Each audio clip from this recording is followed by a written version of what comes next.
Hello, welcome to video presentation of my fifth module for Computer Science and Engineering 310 class. For this module, I've chosen to study and do project in R programming language.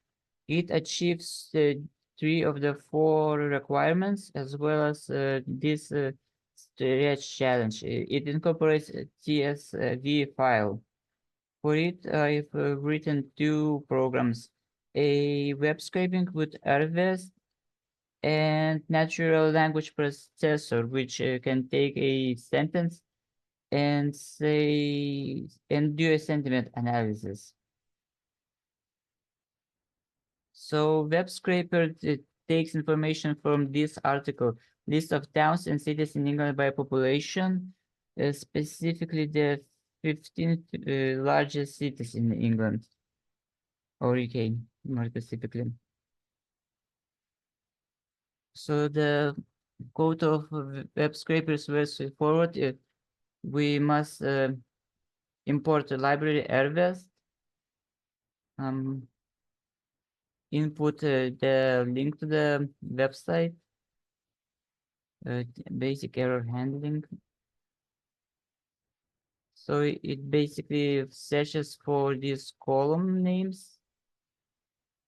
And I've decided to change them a little bit because the hashtag doesn't say much. I've decided to change it to rank. And it creates a CSV, specifically Excel file. So it has been saved.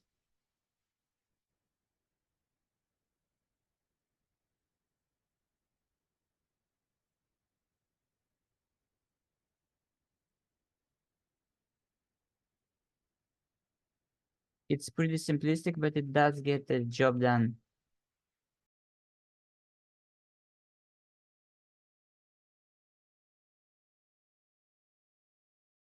So second program is more complicated and it's non-linear, so I'm going to uh, run it first and then explain it.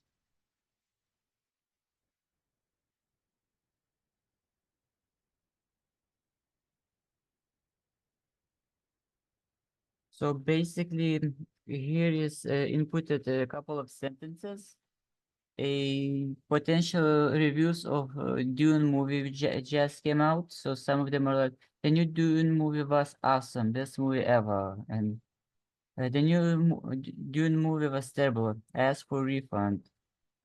And there are words that are considered to be positive, like good, great, happy, and negative words like bad, terrible, sad, etc. And so what it does, it searches for these words, and says if sentiment is positive or negative. And for example, here it says, I absolutely loved the new Dune film. It blew my mind. But because none of these words are in none of the lists, it just says that it's neutral by default.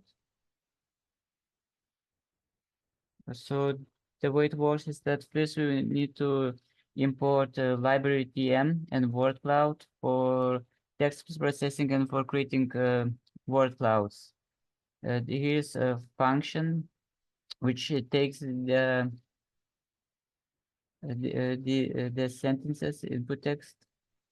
It does basic processing like removing punctuation, removing numbers, converting everything to lowercase, and removing unnecessary English stop words which don't tell it any information anyway. And below it tries to classify it by length, if it is short or is it long, and as well as try to predict the sentiment. Is it positive or is it negative? That's also pretty much all there is to it.